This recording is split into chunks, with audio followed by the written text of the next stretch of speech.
Hello students, in today's lecture we are going to study about the diffusion process occur in leaves of plant. Okay, तो हम diffusion का process देखेंगे leaves में.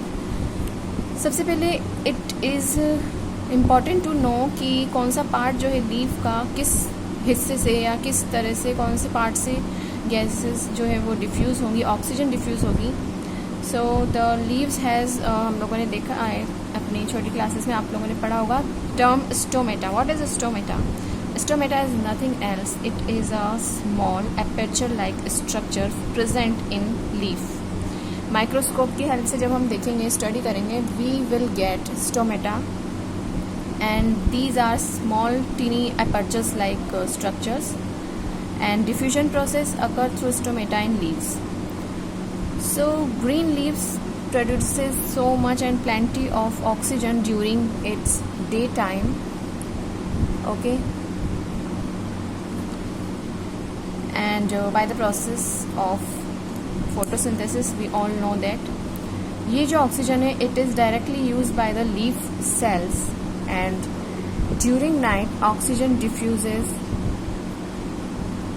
through stomata. Okay, and rate of photosynthesis, as we all know, rate of photosynthesis is much more higher than the rate of respiration. जैसा कि हमने previous lectures में भी देखा है कि रेस्पिरेशन की रेट कम क्यों होती है प्लांट्स में, because of their non motile nature.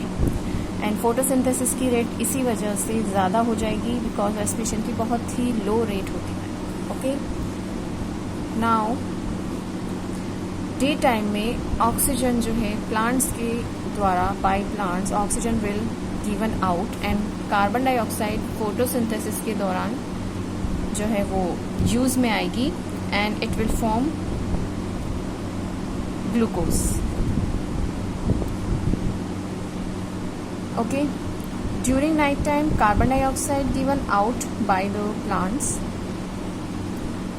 ठीक है, तो ये जो चीज़ है you have to keep this in your mind that carbon dioxide is used in photosynthesis and form glucose and during night plants diffuses out carbon dioxide and oxygen में dissolve in water present around the cells of leaves. Cells जो होते हैं leaves के जो sales हैं उसमें around जो water है उस दौरान वो क्या करेगा, नाइट में वहाँ उन वाटर पार्टिकल्स से ऑक्सीजन को एब्जॉर्ब करेगा, एक्सेप्ट करेगा.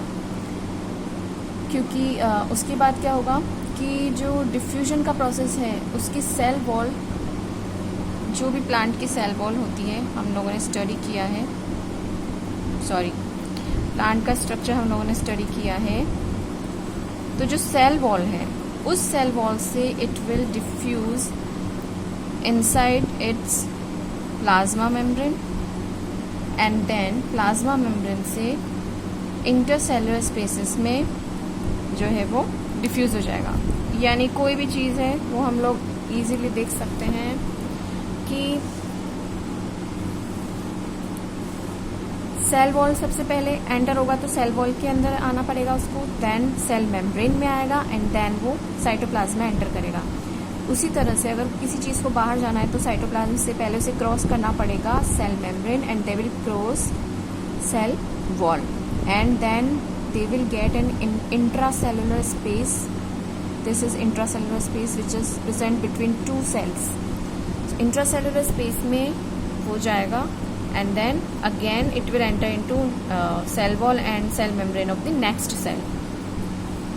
तो ये हम एक स्ट्रक्चर मैंने बनाया है स्टोमेटा का.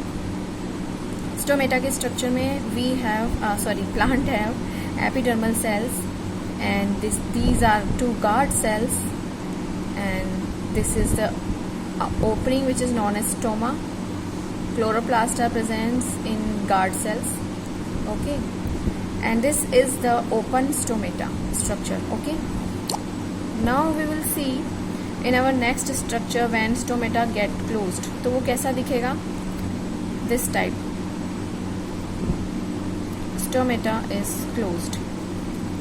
तो ये एक छोटा सा स्ट्रक्चर है आप लोगों को समझाने के लिए कि क्या क्या स्ट्रक्चर्स होते हैं। एपिडर्मल सेल्स जो हैं वो कवर करके रखते हैं गार्ड सेल्स को, एंड जो स्टोमा है वो इसकी ओपनिंग का नाम है।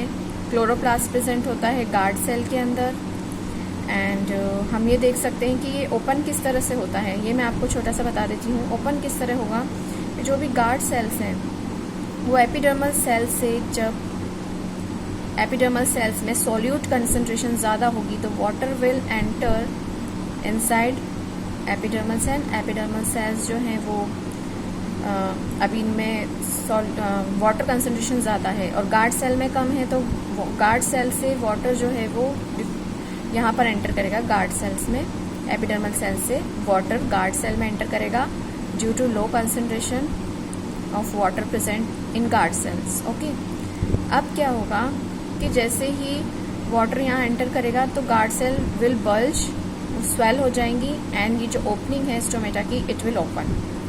तो ये प्रोसेस है opening of stomata. Closing of stomata में जस्ट रिवर्स होगा, गार्ड सेल से वाटर जो है वो एपिडर्मल सेल से वापस चला जाएगा due to its lower concentration, and which lower concentration, water की लोअर कंसंट्रेशन में। जब वाटर की लोअर कंसंट्रेशन यहाँ पर है एपिडर्मल सेल में, तो वाटर यहाँ एंटर होगा और ये फ्लैसिड हो जाएंगी दोनों guard cells, and stomata will closed. तो आई होप आप लोगों को यहाँ तक समझ में आया है, and we will meet in our next lecture. Till then, if you have any confusion, please ask me in comment section. Till then, happy learning and enjoy learning.